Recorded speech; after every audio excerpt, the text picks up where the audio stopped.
Hello, and welcome to the second of a strange series that I've put together here for April. I'm calling Chronicle. And last time we together built a microscope history for a fantasy setting and developed that and got a lot of interesting bits and pieces of our world in place. Tonight, what we're doing is playing with a sort of an experimental story game about exploring that same world, but by establishing the kinds of tarot or divinatory cards that say something about the world and using those as a lens to tell a story. And then hopefully we'll develop some of the imagery and things for the world through that. So this is a kind of a structured diceless story game, kind of a go around in different roles, and people are setting things up, and then we examine those. We go through some rounds where each of us is going to come up with a card for the deck, and then we do that twice. If we have time, we would do it 3 times, and then we take those cards for the final part to kind of tell a divinatory story of some characters that we've kind of been looking at throughout the course of that. We are using safety tools as we did last time, the lines and veils, X card, and of course our open door policy. So right now, everything that we established last time for lines and veils, I'm considering to still apply. But if there are new things that you wish to add to that, you should feel free to do that. Right now, we have lines on harm to animals, harm to children, sexual assault, and torture. And we have animals as kind of conscious species things in our world. So we want to consider how harm to animals gets framed in that. We want to definitely keep that in mind. We have veils on eye injuries and graphic gore, as well as needles on people. And then ask first for homophobia, mind control, PC betrayal, racism, sexual content, slavery, and suicide. So those things are all the sort of check-ins before we go to do anything. And our X card and open door policies still remain in place. So I've gone a long ways without saying, hey, my name is Lowell, pronouns he, him. I'm the person who wrote this up, and I'm sort of the facilitator for this. And I'll have our players go around and just briefly introduce themselves and give their pronouns as well, just so we know who everyone is here. Stephen, can I start with you? Hi, my name's Stephen. My pronouns are he, him, and I've been playing with the Gauntlet for a while, so, and I don't have anything to plug. So, okay, yep. Fair enough. Dan? Hello, I'm Dan. My pronouns are he, him. There we go. And Marley? Hi, I'm Marley. Pronouns she, her. Okay. Nothing to plug. Nothing to plug. Look at this. Look at this. All in, not invested in that future filthy lucre, or whatever it is in gaming. It's probably a pittance of coins. So we are going to start by just talking about the palette that we established last time, which includes some of the themes and the things that we want to add or we want to ban. This is kind of a living document in terms of what we've established here. So I want to go around and check and make sure that everyone is still cool with the palette that we've established, or if there's things they want to add or ban now that we've had a chance to kind of see some pieces of the history. So Stephen, right now we've got as our premises rebirth, and the history that we did and the kind of stories that we're telling are not in the midst of war. We're not in the sort of the Tolkien-esque struggle of battles and things like that. The wars are not necessarily of interest. For add, we've got dangerous magic. All magic has a price, is dangerous inherently. We have powerful nature spirits, a la Princess Mononoke. And we also have awakened animals. And then things that are off the table are firearms, sort of regressive patriarchal gender roles. Essentially, there's no old world gender roles that define how things operate. And of course, the fantasy essentialism, that particular races have a particular characteristics. And I think we also added to that the idea that the various cultures are very heterogeneous, that lots of different peoples are together in various places. So Stephen, anything that you want to add or comment on this? No, I think I'm fine with all of that. That all still makes sense. Like you pointed out at the beginning, we should have a discussion about harm to animals and where that kind of plays in. We might have crossed that line a little bit last session, but yeah. Yeah. Do we think that when we say harm to animals, we mean animals in terms of pets or innocent animals, or are we also including harm to animals in terms of where we have characters that are a la Rats of Nim or such harm to those? Does anyone have a strong feeling either way on that? Should we just kind of check in when that comes? Okay, yeah, we'll play that by ear. Just remember that if something does hit in a way that you're uncomfortable with, to X card that, and we'll stop and maybe even have it like after we get past that, we'll maybe have a discussion about where we want to draw that line. Dan, looking at this, anything you want to add to what we've defined as the premises or to the add or ban of the palette? I can't think of anything. Okay. Yeah, this is mostly a check-in, so don't worry about anything. Marley, what about for you? Yeah, I noticed I don't feel like we particularly hit the rebirth note with our world building. So I don't know if we want to let that drop by the wayside or make a point in this session to bring that in more fully. Okay. I'm fine with it either way. Oh, I yeah. was just noticing that. Yeah, let me italicize that just to note that we didn't necessarily hit it in the previous thing, but we should keep that in mind whether it appears today or whether we want to work with something else. So we are going to be going through and playing this Arcana Innominata. This is Chris Newton came up with this name, and I've butchered the pronunciation of it. But there we go. We have a play tab for that, where we're going to go through and walk through the process. And then I also put a tab that has examples for the times that you might have to come up with themes or desires and things like that. I've built some lists for you to look at to have as places or ideas. So the way this is going to work is we're going to start by going around in order, and each of us will come up with a suit.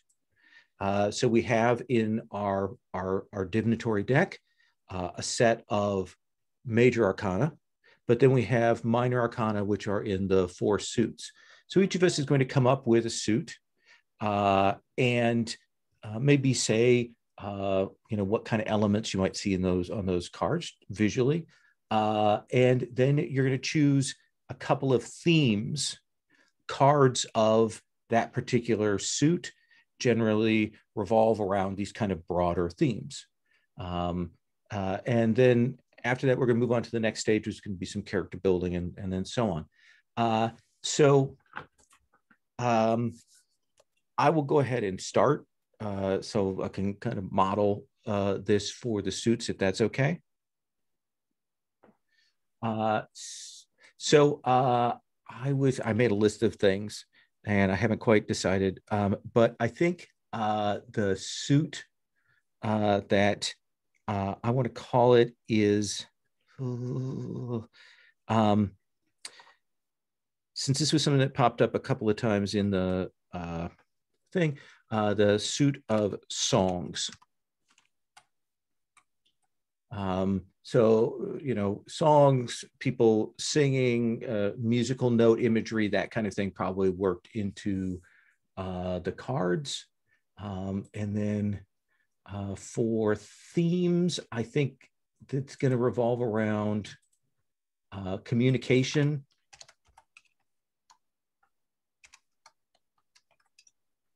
And then let me think of another sort of theme that might work with this as well.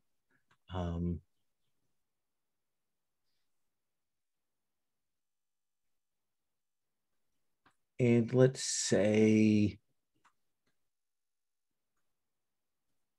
the soul, since we tied magic into songs in some places there. So I'm going to kind of go around clockwise off of my screen here. So Marley, I'll make you player 2 in this. Do you have an idea for what suit you want to have in this deck? Let us say teeth. Teeth? Yes. You've actually, I have to discard that. Okay. I'm sorry. I have a phobia. I apologize. Oh, okay. Is it particularly dental, or if like is claw okay? Claw is fine. I have a real aversion to dental horror that really kind of. Yeah. I wasn't really trying to be horror. Yeah, no, horrific, I know it gets me nervous. Okay, nope. How about claw then? That'd be claw. Be great. And what do you want is a couple of the themes that revolve around that suit? Let's see.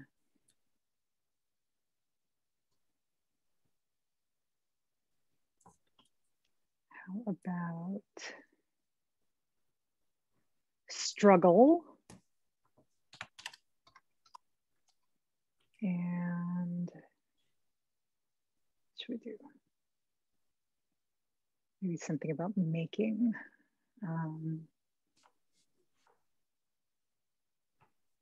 Creation. Awesome. And then Dan, what's a third suit? Storms.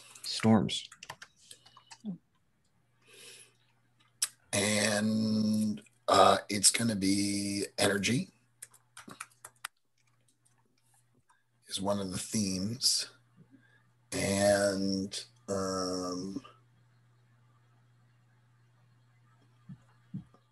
actually, instead of energy, okay, let's do chaos. And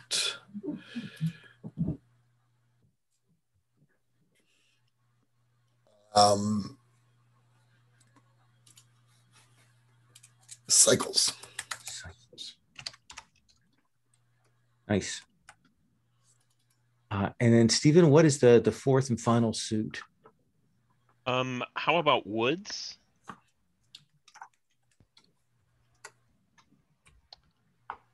And a theme would be discovery. And restoration.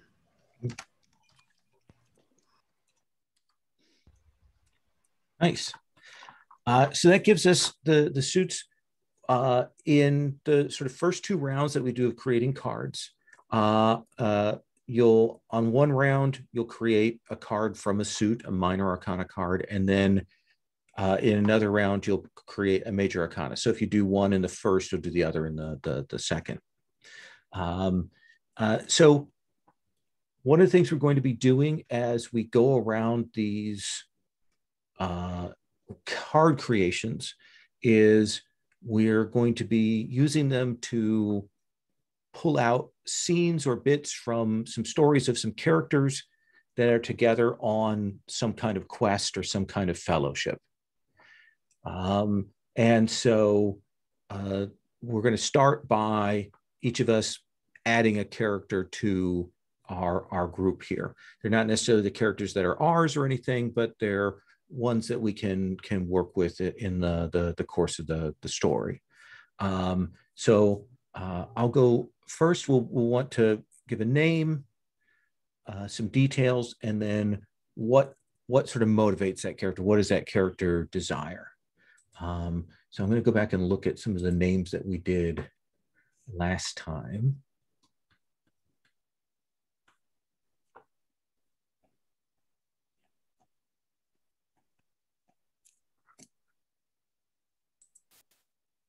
So I think I'm going to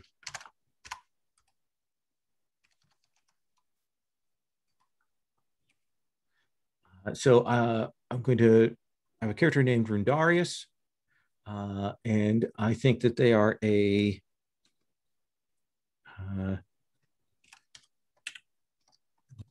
not great magician,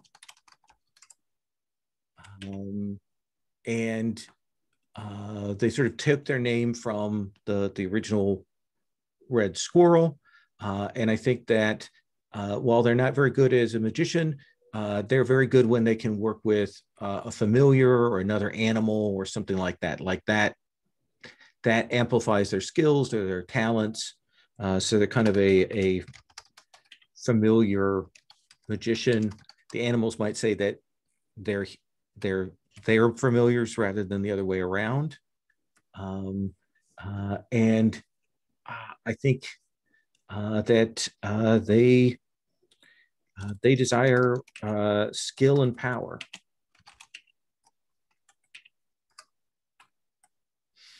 And we will give Rundarius they, them pronouns. But I imagine them as humanoid, ambiguous of gender. We haven't really kind of fleshed out if they're elves or humans and how all that works, but they're definitely, bipedal, at least at this point. So that's the first character in our group here. Well, I'm sorry, I missed. How are we going to use these characters? Are we playing characters? No. So what's going to happen is when we go around, in each sort of round, someone will come up with a card and describe what that card means, and that's sort of the first step of play. That's the fortune, and then the next player will add a little bit more about what that card looks like, and then the next person will like connect that card to the world, like what it means in the world. And then the final person on that series will actually kind of use that card to describe a scene from this quest. And they can bring in some of these characters or NPCs or whatnot. So these are kind of hooks more than anything else. Got it. Okay, great. Thank you. Mm-hmm.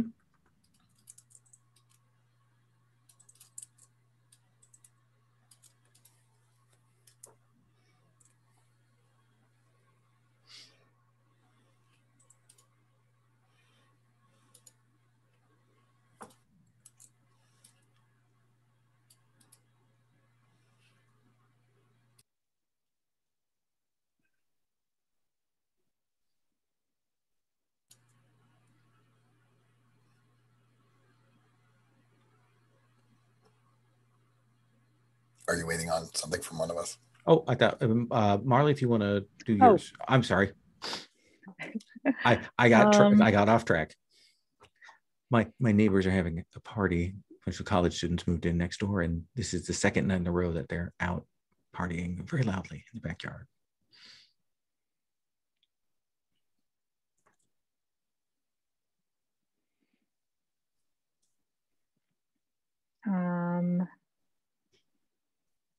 Let's see. The worst part is, of course, always coming up with a name.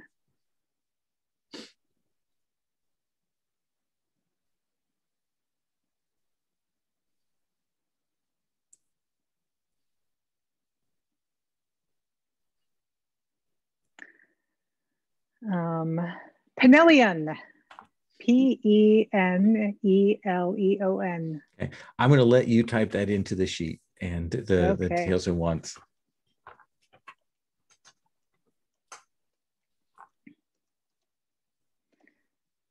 Peneleon is she, her.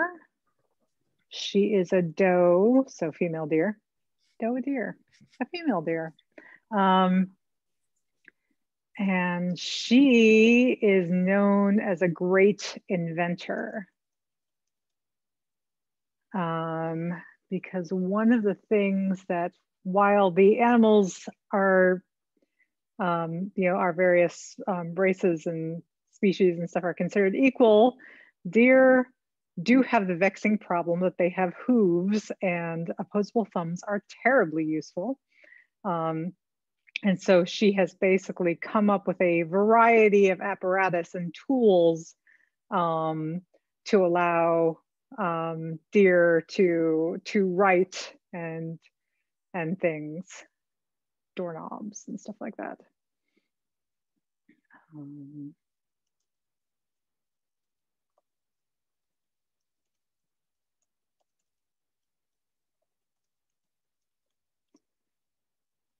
And she wants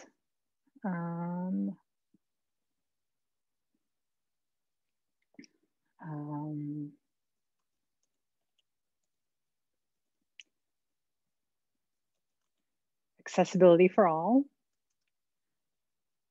and innovation.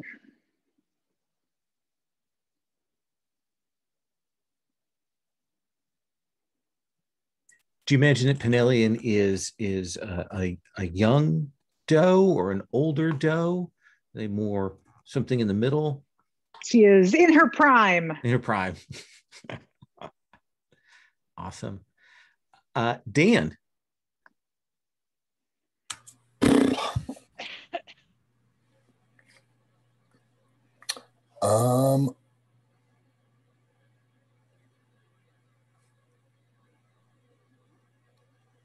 I am going to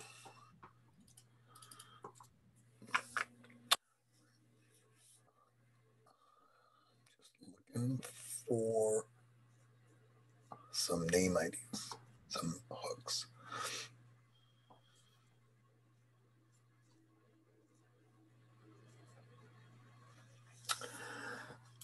So this person is going to be named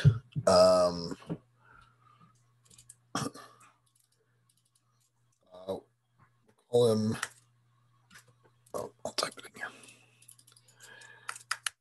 Truvaz.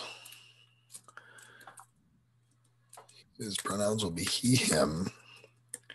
He is Otterfolk and belonged to the chorus of, where was it? Chorus of Timbers.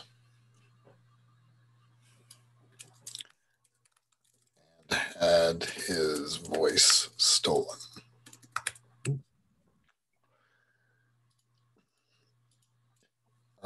What he wants is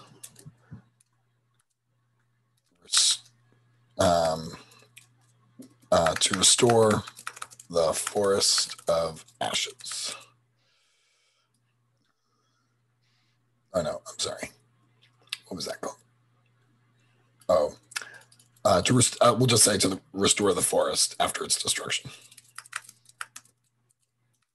Nice. And let's see that. What period did that happen where the chorus stole the voices? That was the discordant storm in the period just before the last one, the last final. Okay. So this is a period when those 13 great storms are going across the land. Wreaking their havoc. Okay. Yeah. And then Stephen, let's have you add another character. Great. I'm going to add Relwi.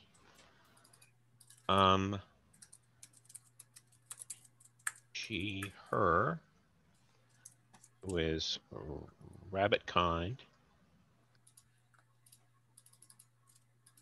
And was a scribe of Olivier on her many travels. And wants to be a storyteller and historian.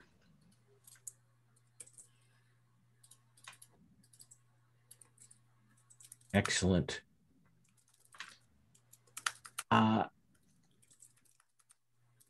So we've got one human and three otter, doe and rabbit. So it's an interesting fellowship.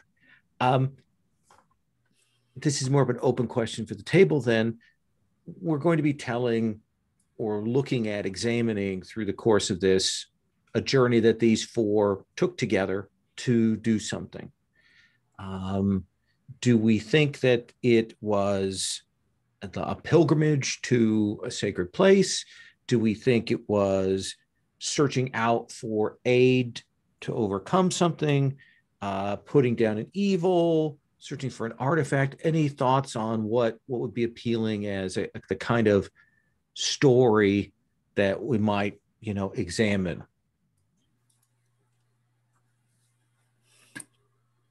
I have something to toss out.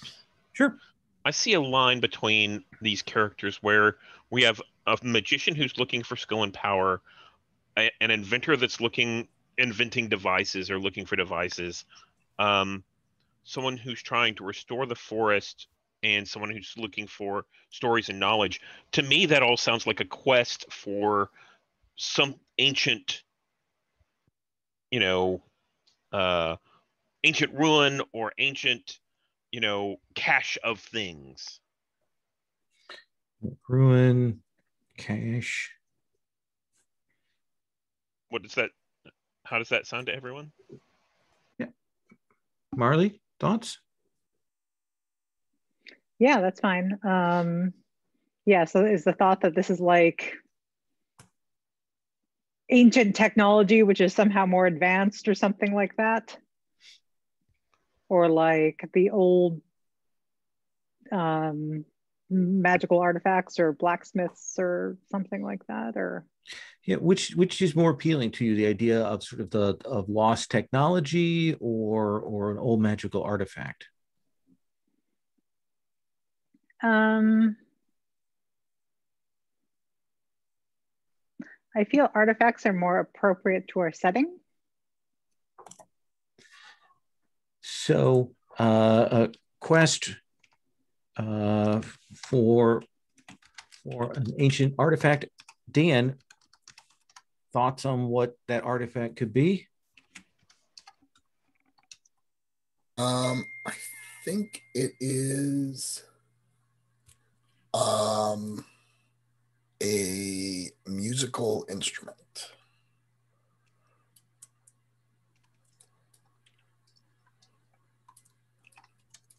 Like a lyre or a horn or what kind of thing do you imagine?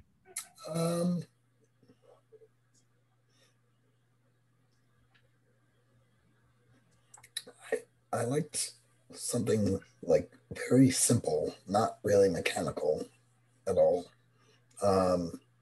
So maybe it's just some kind of a set of percussion instruments. Okay, like so drums essentially. Yeah. So let's come up with a name for these drums.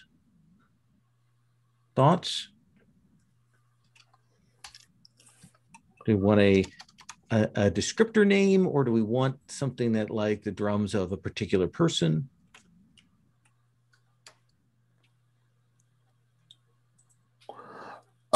I could see us referring to Topoldati, keeper of the plateau. Okay.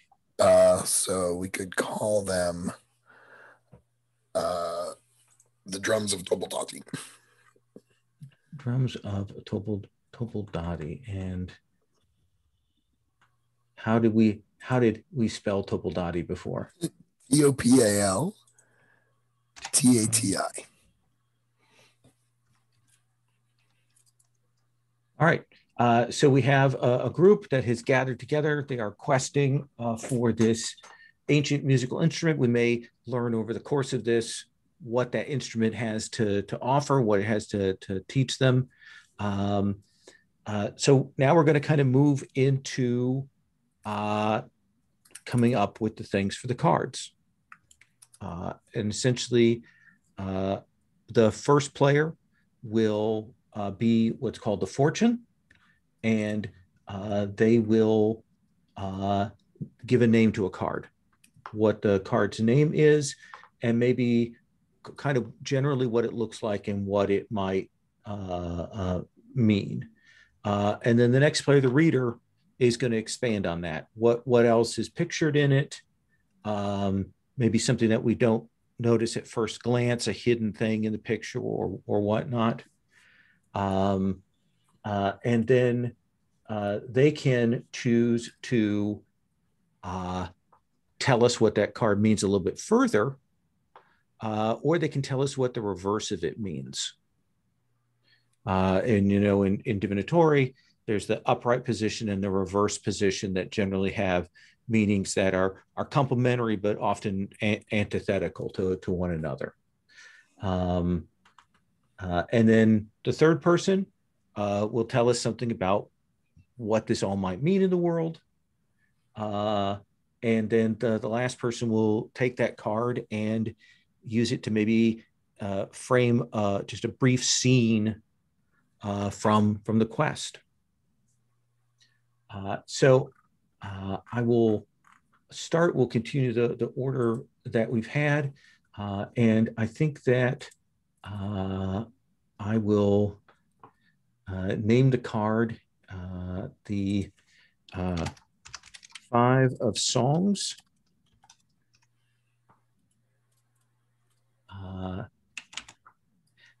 And I think the card itself has a kind of a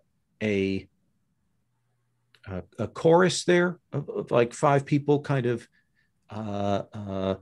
sort of facing one another, kind of looking, but clearly singing, you know, a song together. We can probably see the notes above them, and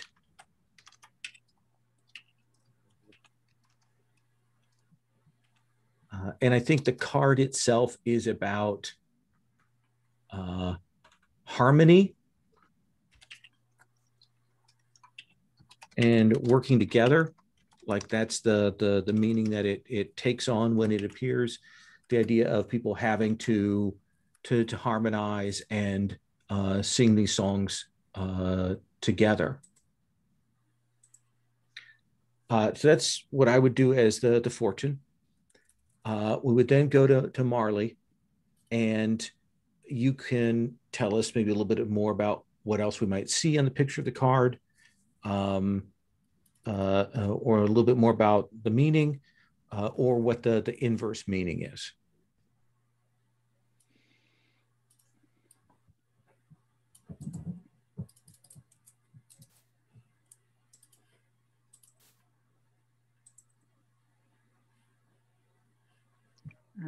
So there's a lot of variety in how different decks actually draw this particular card, but some of the things they all have in common is that none of the people are the same species, and none of them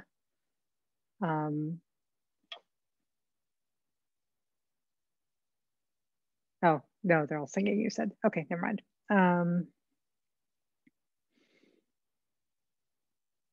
They're usually in a circle, and they are building something in the middle. And it's always a little bit, you know, kind of Rorschach-y. Not that Rorschach is a concept in our universe, but you know, it's just sort of an evocative design in the middle, and you can sort of see, you know, you sort of bring yourself into what that might be. And so it is generally interpreted not just as working together, but of possibility and the mystery of possibility.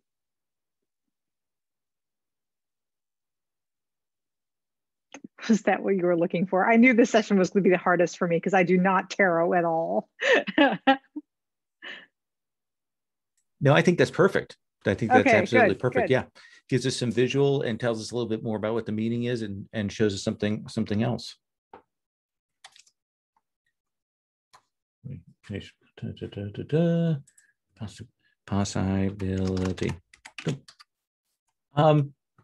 So then, Dan, we would come to you, and the question would be, with the history,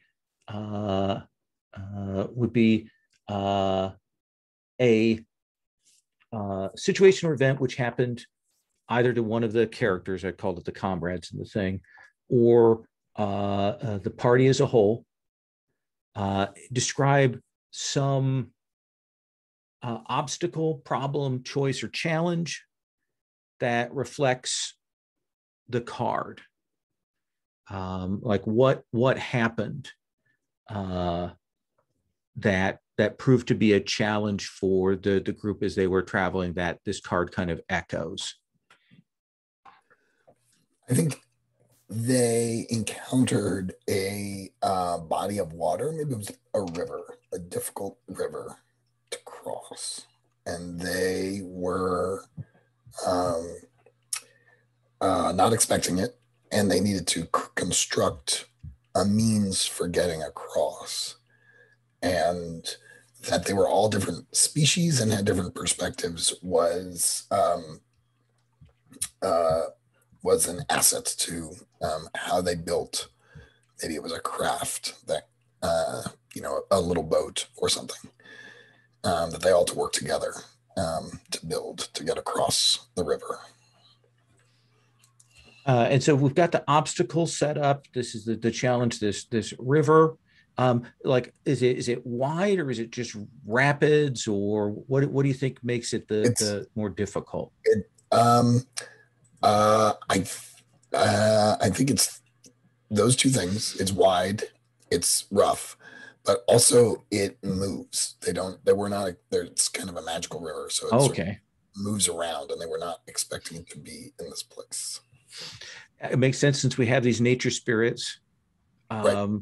I like actually the detail you've now established, maybe that rivers and forests and natural bodies and things don't stay in the same place. They move around, they shift around the land.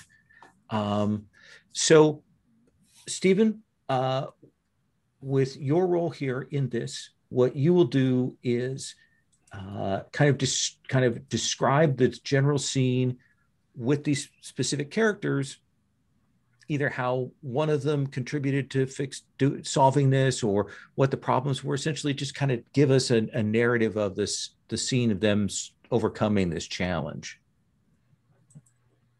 I think what we see, and should this be a sentence or two, or like a paragraph, or just a couple of minutes of setting the stage, yeah, and then kind of telling us what we see of the characters doing this thing. If you want to play out interactions between characters, we can do that, but you can set it as general as you want.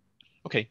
I think what we see is we see the troop leaving from their home city, and they're refreshed, and they're kind of singing as they travel and follow a path.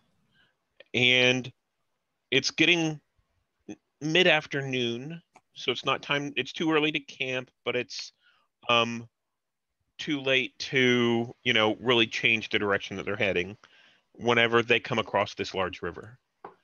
And I think that this dampens their spirits somewhat from that first refreshed excitement of leaving out on this journey. But I think that Penellian steps forward and says, this is something that we can overcome if we work together. and describes and helps the rest of them, assigns jobs to everyone in the troop in order to use their skills to construct a bridge with vines and logs that will stabilize, will be stable enough that everyone can cross. And I think that it closes with dusk coming upon the group, and they've made it safely on the other side. Okay. So we see Penellian kind of taking the leadership role in the case of this. So to be honest, I'd like to describe this more as Penellian saw her role here as this being her expertise. Okay. I think we established that there isn't so much of a leadership role as there are sort of a groupthink kind of thing, and Penellian stepped forward because this was her forte. Yeah. Awesome. And is that kind of the length that you were looking for? Yeah, yeah. No, I'm very. I have no idea how this is actually going to work, but I think that takes the obstacle and that we've described it and frames it in the terms of how the characters meet it with some specifics about the characters. So play would then pass to Marley, and Marley, you would name a card and tell us a little bit about what that looks like and means.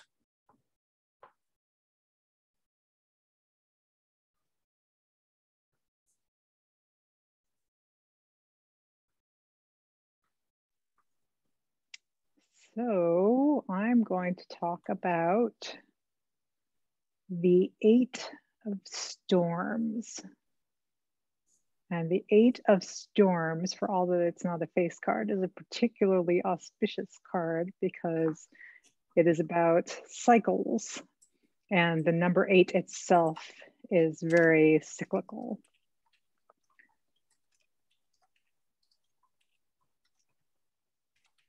What will we see is on the card itself? Like, what would be the imagery?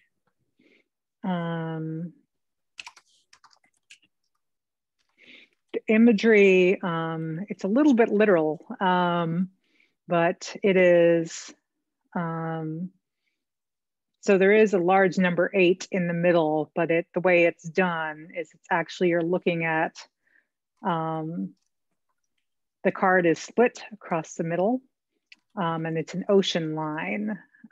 So you're seeing currents underneath in a loop to make the bottom part of the 8, and winds above the water to make the top part. And they flow into each other. And there's usually lots of decorative elements involving sea creatures and air creatures. Nice. Dan, now you would tell us something more about the visuals that are present, about the meaning, or about the inverse of the meaning of this.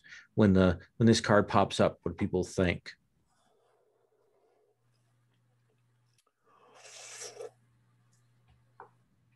I think one way that the imagery is interpreted is sometimes it's the currents and the wind are a little bit muted, and you see like sea creatures and birds under the water and then in the air, kind of forming those loops of the 8, and they're all sort of flying along in the right directions. Sometimes you see another kind of horizon line where it's maybe earth and sky, and you see maybe the grass or the plant life forming the bottom loop. So there are lots of different ways to form the loop, but it's always very natural, and it's always bifurcated. And I guess do I talk about the meaning at all? Yeah, you can like when people see this, what do they read into it? So normally they associate storms with chaos and disarray, but I think this is sort of the eye of the storm, right? The calmness that comes from the balance between these two things. Awesome.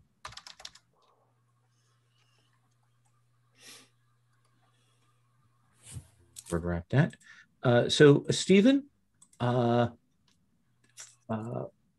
with that card in mind, either in this upright form or reverse form, what is another challenge? Not necessarily chronological. We might jump forward, or it might be even before what we said before, that the group faced on this travel.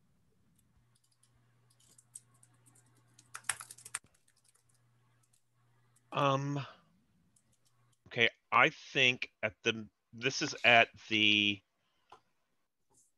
midpoint of the full journey, when the group has been through trials and tribulations and realizes that they have to go through the same amount to get back home. You know, there's always that point in the journey where you realize you still have to go back if you're halfway. This is the, I'm not saving food for the journey back or something like that. Yeah.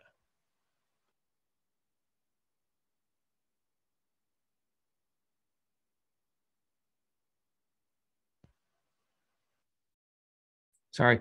And I think that's one of those, in the narrative cycle, right? This is the dark tea time of the soul. As they're sitting, I think that the vision we get of them is, they are definitely worn and haggard. Maybe some of them have suffered some wounds or injuries as they go along. And I think that the feeling is of that kind of tipping point of the group. Like, clearly there's tensions. We can see that perhaps Penelian has gotten a little tired of the otter folks, Truvaz's flippancy throughout this, and Relwi has maybe had her ears in the clouds throughout, and then Rundarius is kind of on the out, like he's probably seated a little bit further out from the others, and I think we can see that tensions, and I think it is that at some point,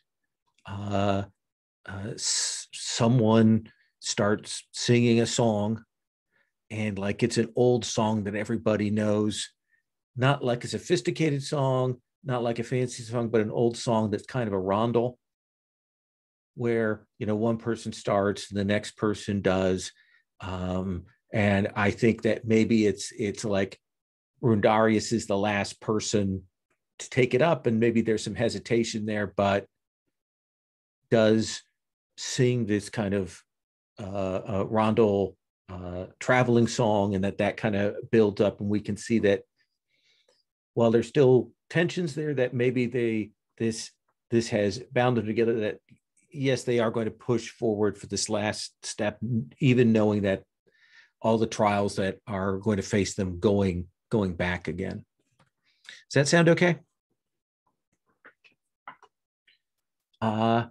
Dan, you will give us a card now. The Two of Woods.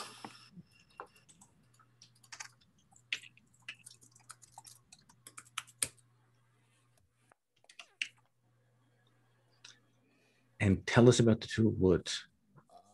I think it's not, sometimes it's maybe a couple of trees, but it's often two of a piece of a tree. So either two leaves or two twigs, two roots, to fruit, that kind of thing. And it is about, let's say, reproduction. So sort of the idea of progeny and restoration through, reproducing oneself, having offspring. So continuity through reproduction. Yes.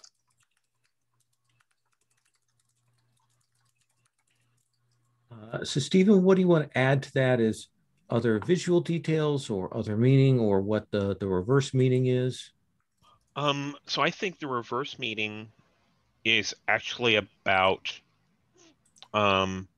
barrenness. The earth has been salted. The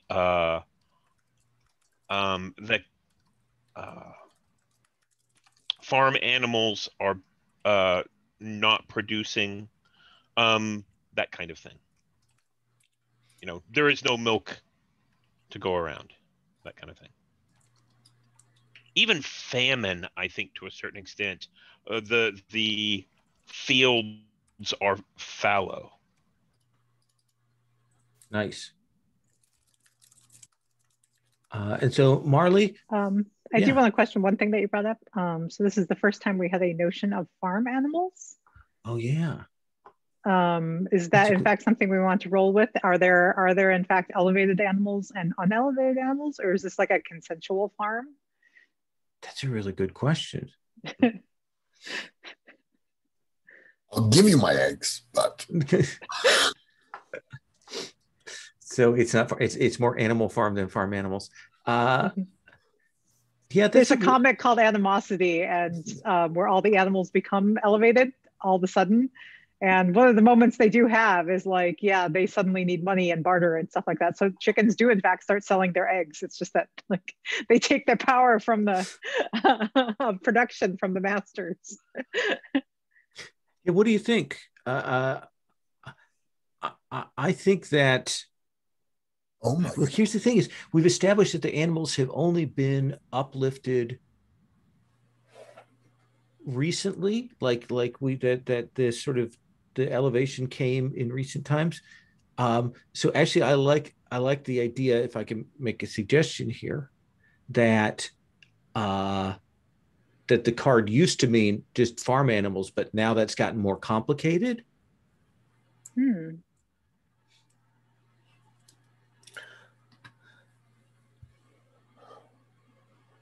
What do you think?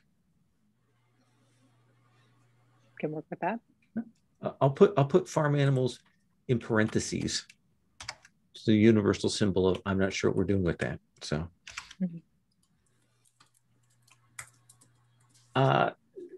So Marley, what is an obstacle that faces our travelers somewhere along the quest that reflects that, either the upright or the reversed meaning?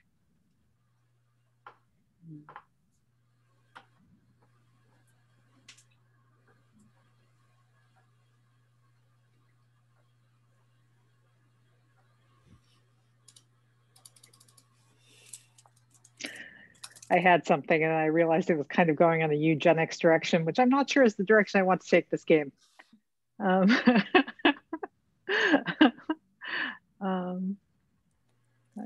so what else can I do?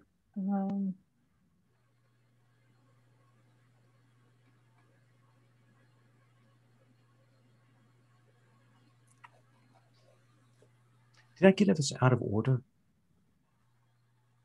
Yeah, I'm usually after you. Yes. Okay. So I should set. Sorry, I should set that, and then have you solve the problem.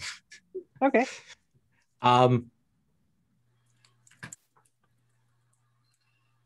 So I think it actually reflects sort of where they started. That the place that they were in had suffered from the storms, and that the community that they were in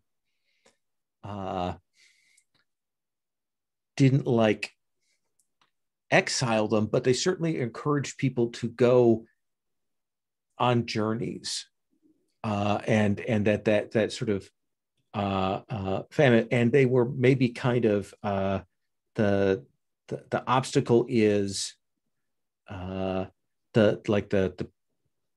pressure of the locals for the group to move on from the famine. I don't know. Let me think. Is that really an obstacle?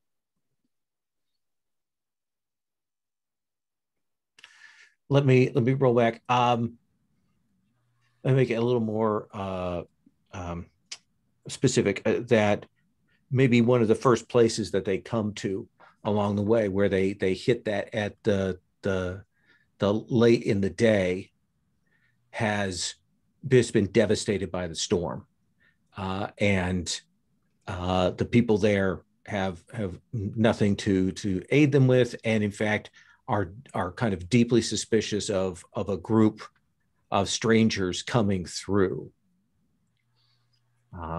So that's kind of the obstacle there. So now I'll throw it to you, Marley. Pull all this together. We've got the Two of Woods, which is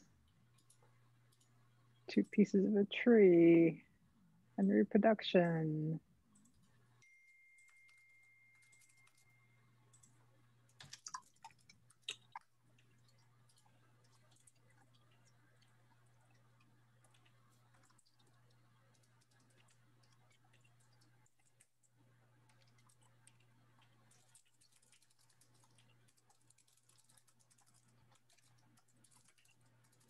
So area of the passage suffers from devastation and famine, suspicious of them as they arrive. So how do they overcome that? Okay.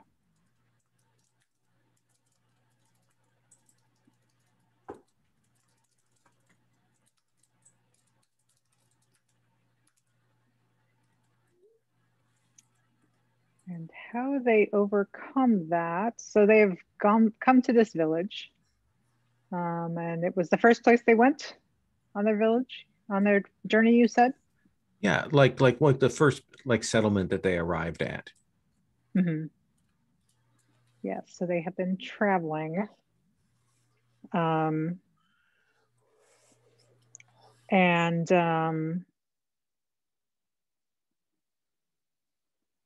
they needed help because they have been traveling for some time, and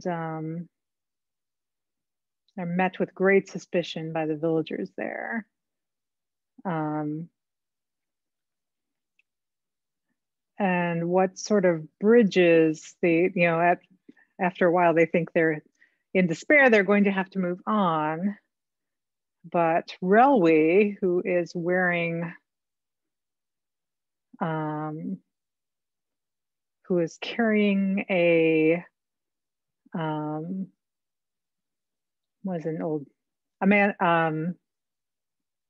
is it a mandolin? Oh, the guitar type thing? Yeah, mandolin is what they're called. It's wearing a mandolin across their back, and a child of the village comes up and asks Relwy for a song. And so they win over the trust of the village by stories and song and oral tradition and appealing to the children.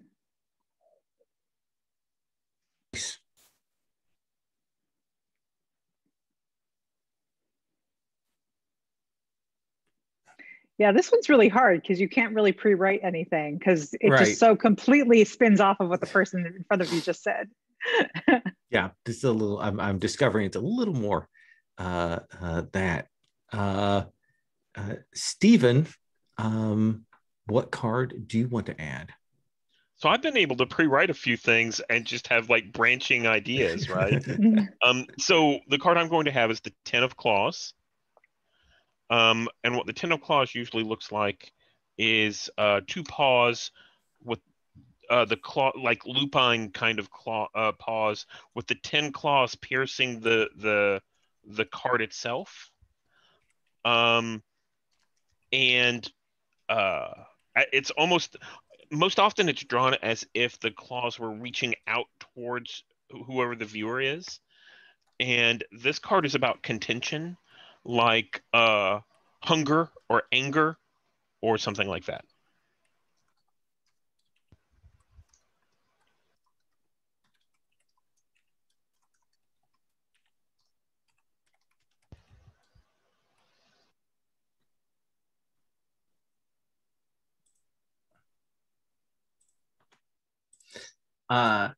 So I think that the Ten of Claws is a real classic card. Like, it's when people think of the deck, it's like one of the cards they think of. Like, there's the in the standard tarot, there's the Ten of Swords, where you see the person clutching their head and the 10 swords are over them.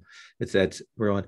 I think that this is a iconic card, and people modify sort of what the claw looks like to represent, if they have, if the banner of their folk has a particular animal that has claws. Sometimes the card gets tuned and the drawing gets modified, so it's like they have a bear in their thing. It's very clearly bear claws. Or if they're in contention with some other group or something, elements of that will be drawn into the card that it's getting torn. So it's a card that is often reworked and remixed as a kind of a propaganda in some ways.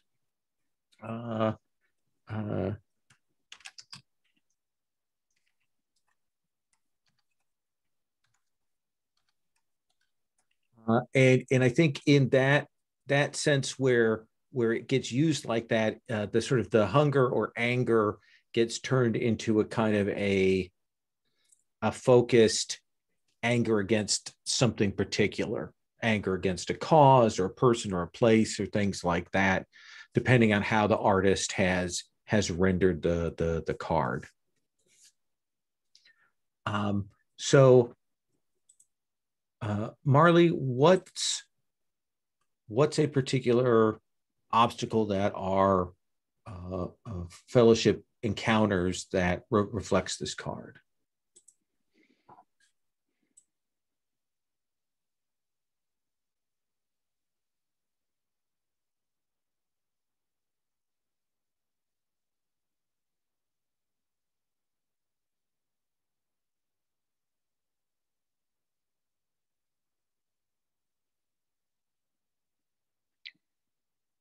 This originally was about an encounter they had with a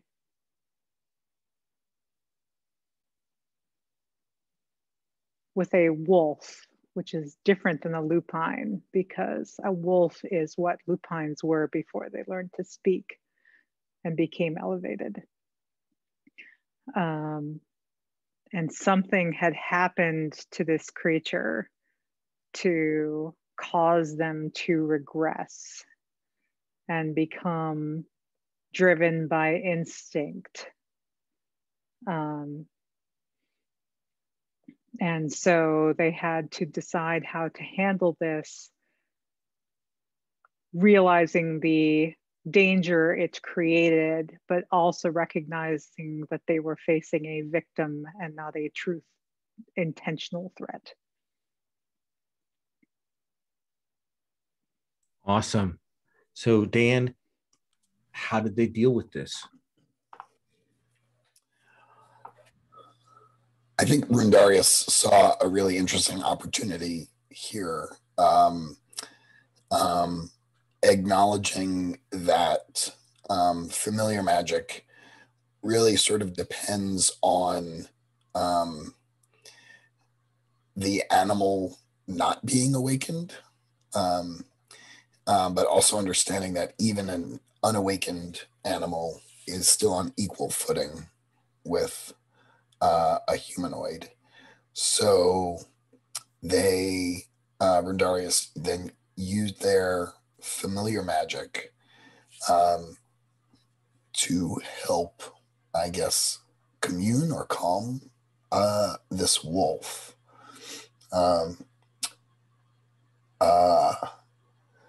With the understanding, with, I guess, by not by kind of overwhelming it or commanding it, but instead expressing a sense, let's say acknowledging the struggle, just to relate it back to the claw theme, acknowledging the struggle that the wolf was dealing with. I like that. Do you think the wolf stayed, went away? I think they parted ways. Yeah, this was not a long-term relationship. This was a please don't eat us. Yep. Awesome. So that's round one. Let's take a 10-minute break. And then we'll come back and we'll do round two. We all did cards from suits, so we'll all have to come up with a major arcana card for our second card. Okay? So see you in 10.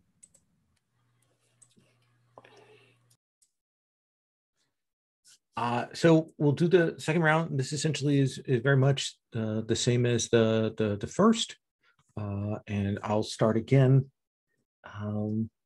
And for major arcana, let's think.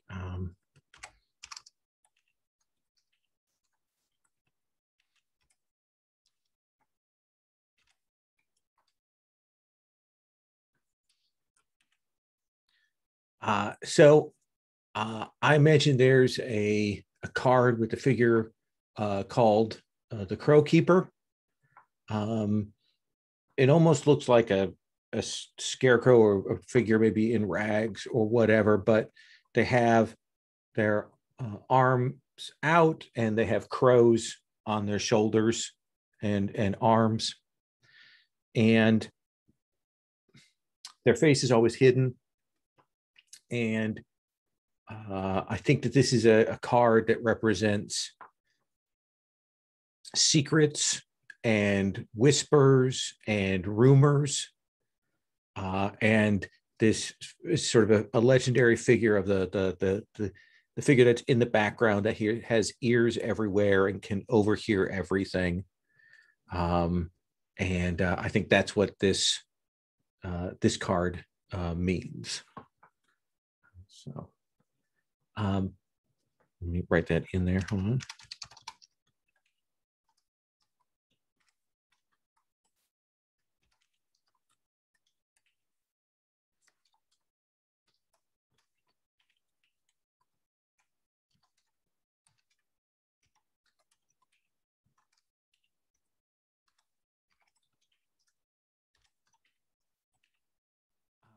So, Marley, what do you want to add to that, either to the imagery or the meaning or the reverse meaning?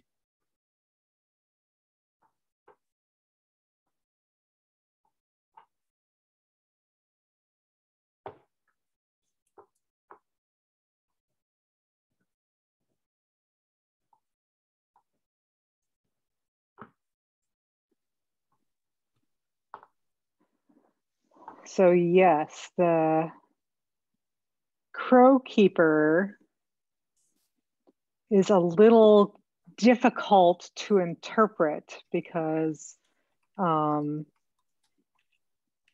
obvious sort of interpretation is considered very stereotypical towards crows. So you wouldn't want to use that particular interpretation if you had a crow in the reading. And in particular, what Crow Keeper means depends there's two different interpretations, and which one is reversed and which one is main is a matter of contention, which is the scarecrow the keeper of the crows, or is it a crow keeper, a keeper who is a crow? And there is generally a crow perched on the scarecrow's head. And that one is, if you're going with that interpretation, that is the crow keeper. The fact that it's sort of got its talons sort of pulled, piercing the scarecrow's head a little bit, has sort of that ominous sort of, taker of ideas and secrets sorts of imagery. Nice. Dan, what is an obstacle that the group, or challenge or difficulty or thing that happened to the group on the journey that reflects this?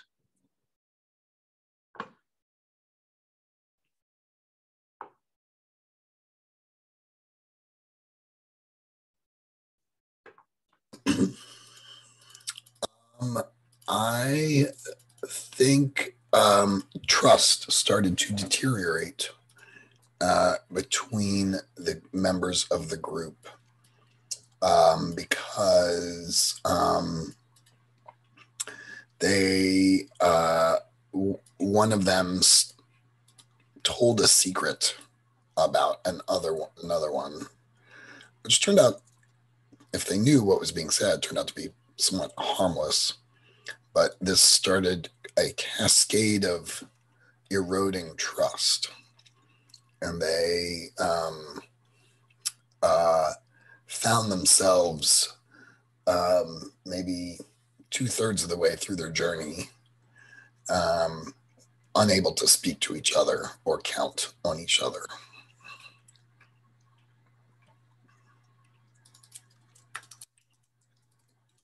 Nice. So, Stephen, how did they overcome or not overcome this, or how did it affect things? Like, what's the result of this challenge, of this obstacle? I don't know how specific I can get, so if this isn't good, then let's X-card it. But I think this is the point at which, so I think what we see is kind of a little bit of a flashback. We see them around the campfire, and I'm going to name names. I think it was Relwy, the storyteller, who told a story that was too specific about Rendarius, and Rendarius was offended. And we literally, like the next morning and over the course of the next day or two of travels, we see them literally start to split apart. And I think that's when Rendarius comes across the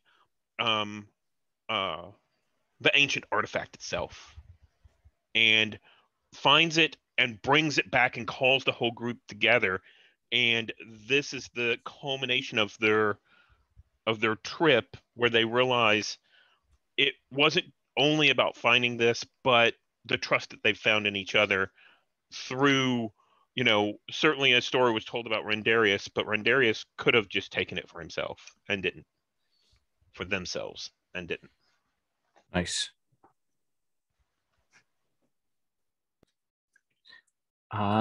Which brings us to our next card.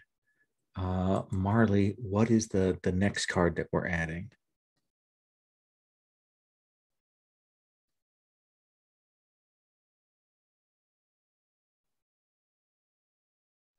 Just a second, I want to reference Lines and Veils again.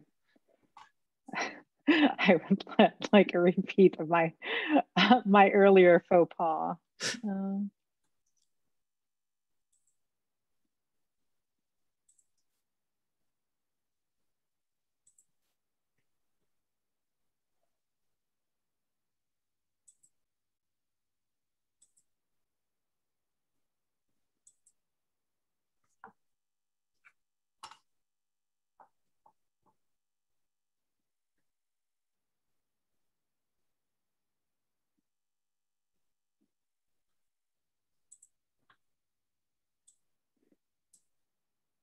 Okay, I'm just going to ask this because I can't quite interpret one of these. I was going to pitch something like the inhuman child, which we could go in sort of a zombie or undead sort of direction, but we do have harm to children lines, so I wasn't sure if that was triggering to people.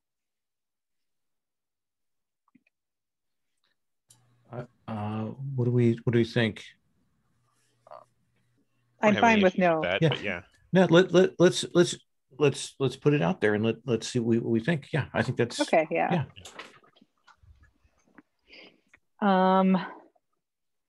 Yes. So this is the inhuman child. And not inhuman, not unhuman in the way that animals are not human. It's not simply not human. It is a humanoid child that there is something viscerally wrong with.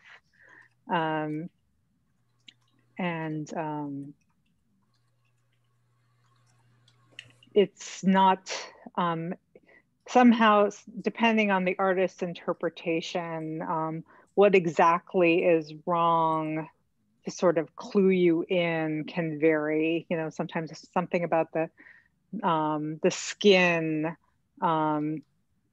or, you know, something about the fingers, but there's always something about the eyes. The eyes are just, are always just completely black. And what is the meaning, the general meaning of this card when it appears? No, I have to figure out that too. Dang it. But just the general, the other person will add on to it. Forgot I was stuck with that one too.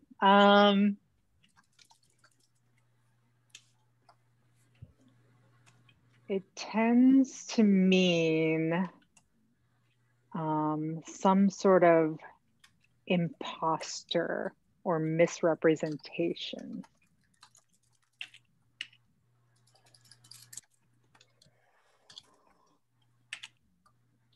So, Dan, what is further details about the meaning or about the imagery or about the reverse of this?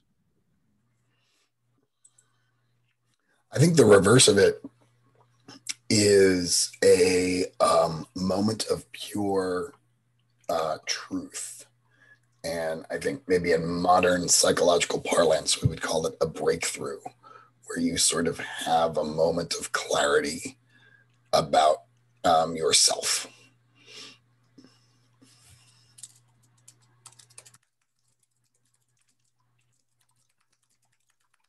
And so, Stephen, what's an obstacle, challenge, difficulty that this card represents for our journey here?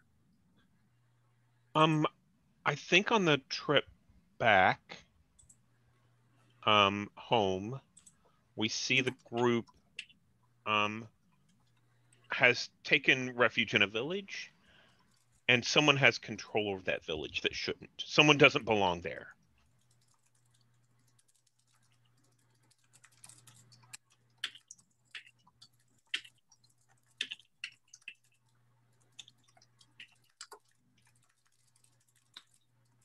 Yeah, I think it's that we see a village where there are people, but there are also animals, and the company feels a little disconcerted, and they're not quite sure why. But I think that as they interact, eventually they realize over time that the person who's in charge here is like Rundarius, a familiar mage, but very much not the sharing powers, things like that, but the classical binding animals, using their powers and things like that, borrowing their strength, and that Rundarius has to kind of face this person down, even though they're very much the same in terms of the kinds of magic that they know, but they're used in very different ways. And I think Rundarius overcomes, but only because he has the willing assistance of his companions. But I suspect is injured in the doing of it. So that he sort of takes the burden of the wound there to get past this. Does that sound okay?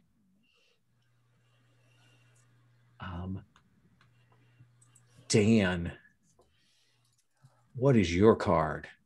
I like the Endless Book, and it's generally rendered as an open book, but usually the artist has found a way to integrate some kind of optical illusion, like the kind of thing where when you turn the card upside down, it still looks like a book that's oriented the right way. Some artists have had the book take up kind of most of the spread in the book, take up most of the card, and you see the optical illusions printed in the book, that kind of thing. And I think it represents just knowledge and sort of the pursuit of understanding.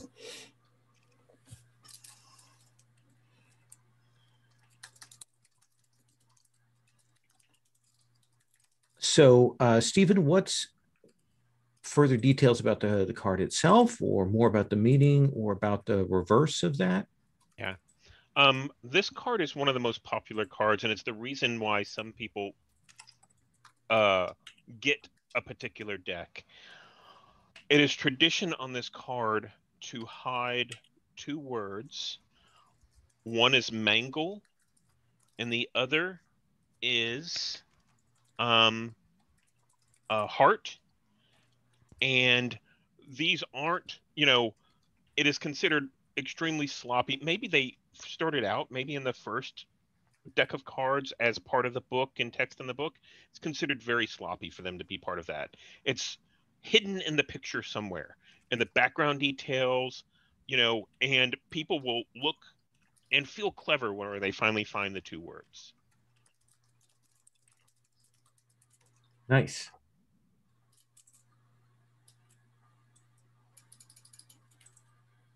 So,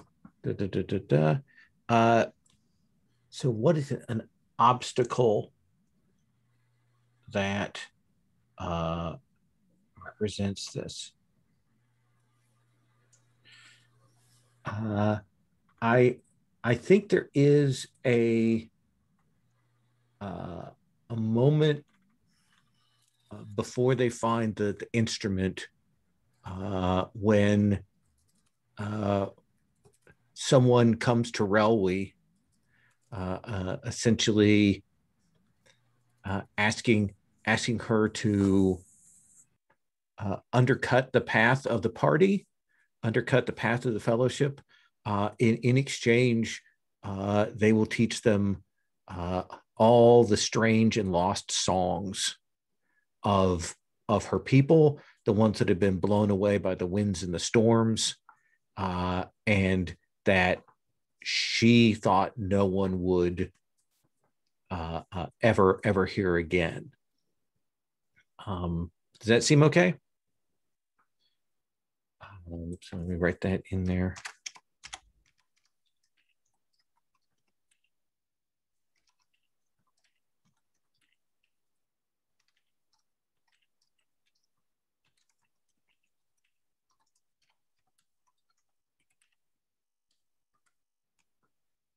So Marley, how does that change the group? How is that overcome? How is it not overcome? What happens as a result of that challenge?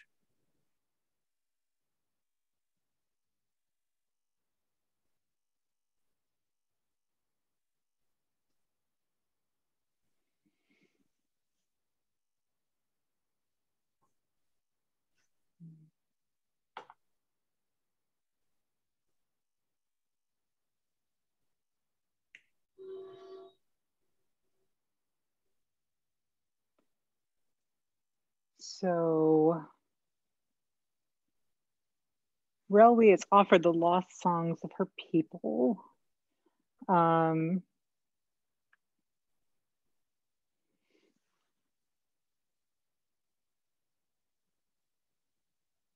by a mysterious figure who basically does in fact offer her a book.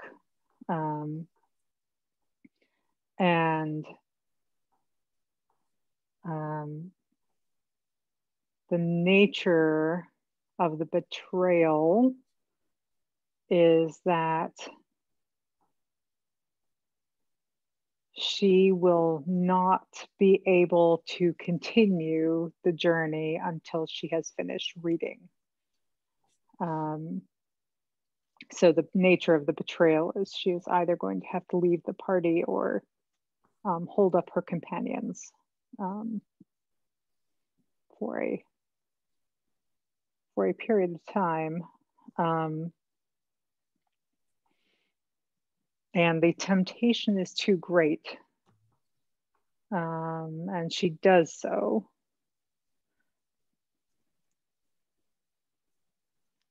Is it she? Yeah, it is she, isn't it? Yeah.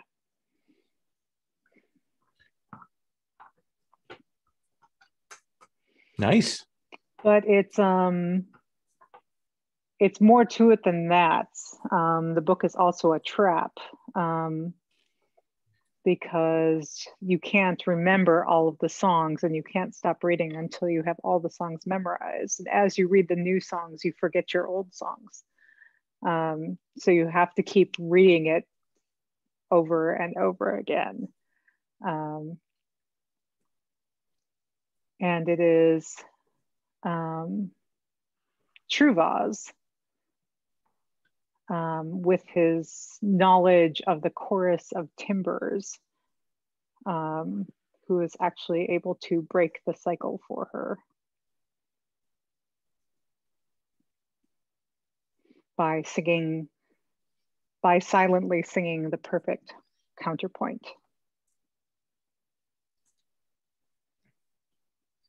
So the silence that they were gifted with the songs being stolen, they use. I like that very much. Mm-hmm. That's great. Awesome. Stephen, what is the card that you want to add? This card is the leaf. It is very, it's depicted in several different ways, but there's always water collecting in the leaf or leaves. Sometimes this water is a trickle flowing through several leaves. Sometimes it's just a dewdrop on top of leaves. And this represents relief or sustenance.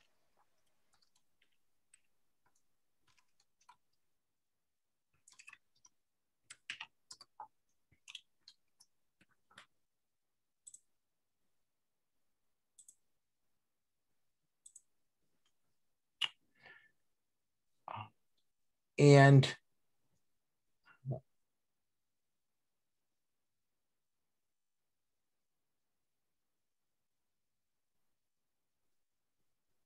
I think that the leaf is the card that amongst the major arcana is most tied to weather and rain in some ways.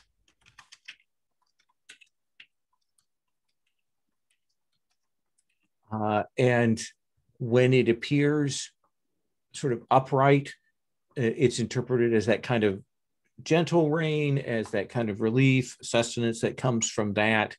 But the reversed version of it is it's not exactly the storm, but it's the rain that comes and never stops. It's the rain that gives you what you want, and then it keeps going, and it is too much. That it overwhelms, it overflows there.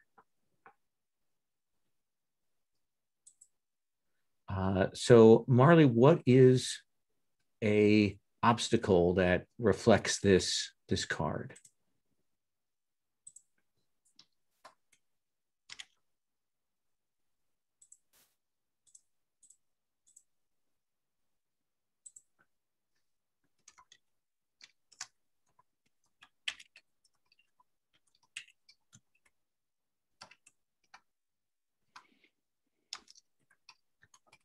So the obstacle is in fact the final obstacle when they have actually gone and found the drum. But what they were not expecting is the drum is being used. And in order to, it is in a land of great drought, and using the drum, beating the drum causes the rain to flow.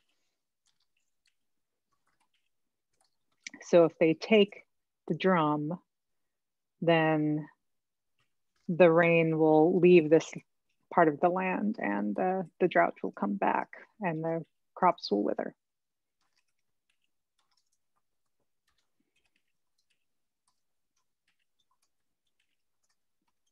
And Dan, how is that overcome, or how does it change what they do?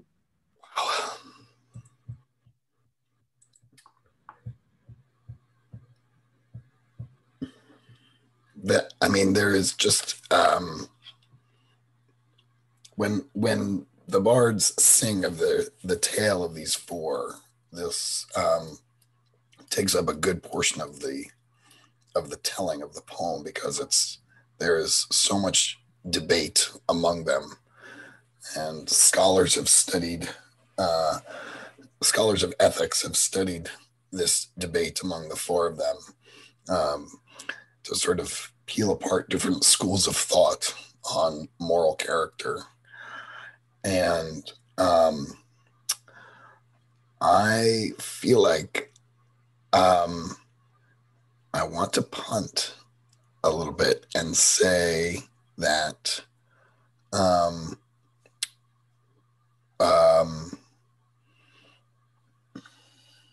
we don't know what happened, and we are just sort of left with each of the characters maybe had different possible solutions, from stealing it to negotiating with it to bargaining to those kinds of things, and we don't know what strategy they end up using at the end. Is that too much of a cop-out? No, I like that. To me, it actually sounds like you mentioned the bards sing it. This is where every bard makes the song their own, and they come up with a different story there. Right. Whatever message they need to tell the people that they're speaking to. Yeah, I like that. I like that. So I'm actually going to stop here, because I'll tell you why. Because in playing this, I've discovered that the sort of end phase that was suggested to me and that I kind of came up with actually feels incredibly redundant with what we've already established in terms of the telling of the story, that we would kind of divine and draw some things out. But I think in going through this, we've already drawn out some of that meaning in telling the cards, and some of the resolution that we don't need necessarily an end divining. So what I might ask, though, is instead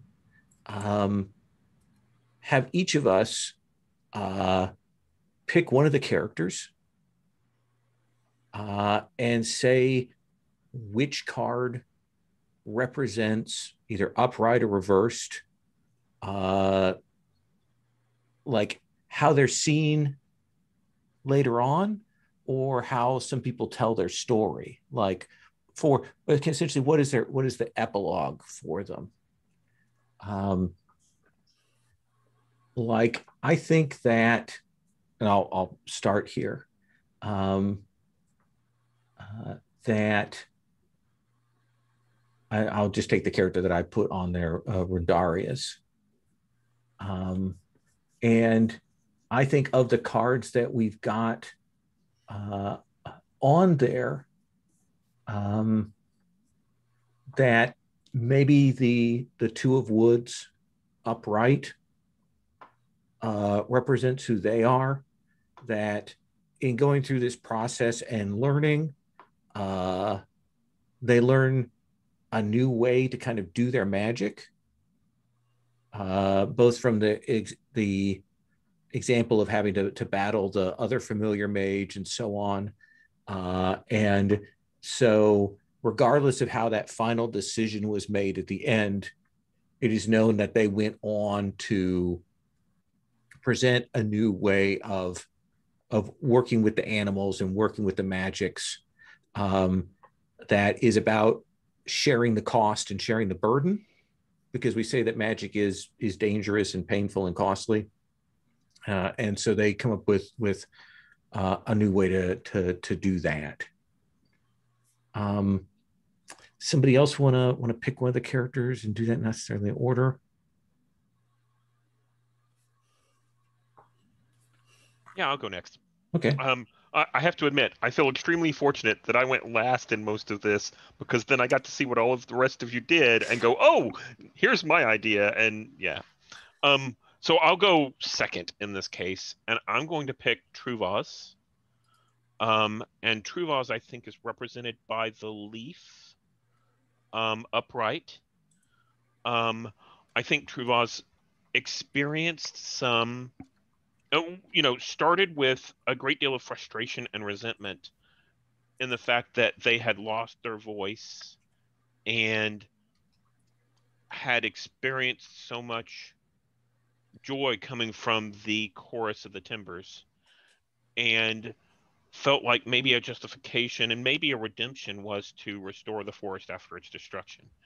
And the leaf represents Truvas realizing that the chorus is already within him, and he can experience it in different ways and feed the forest without needing to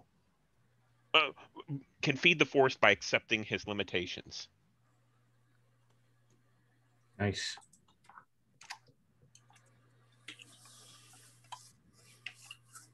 Marley, Dan.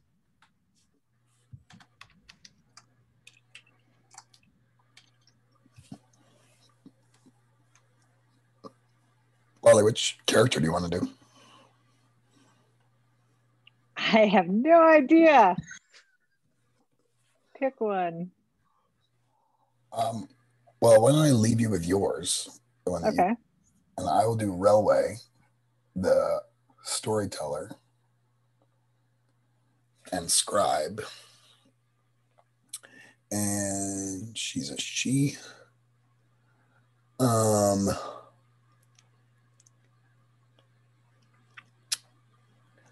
I think I think the Five of Songs.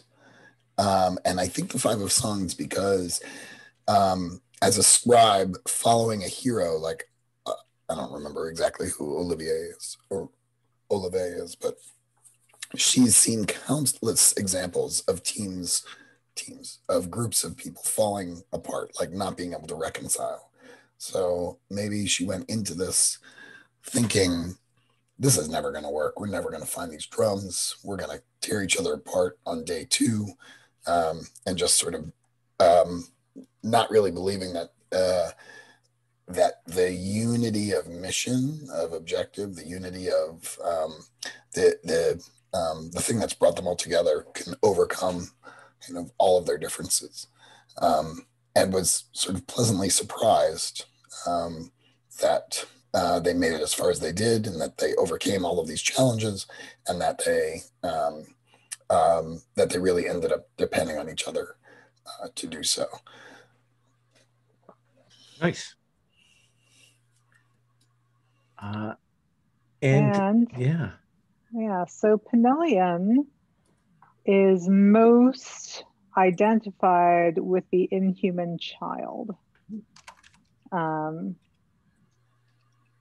Both the way it currently is, sort of as a, and then in a moment of growth throughout the journey, how it came to be meant as the reverse, at the moment of truth.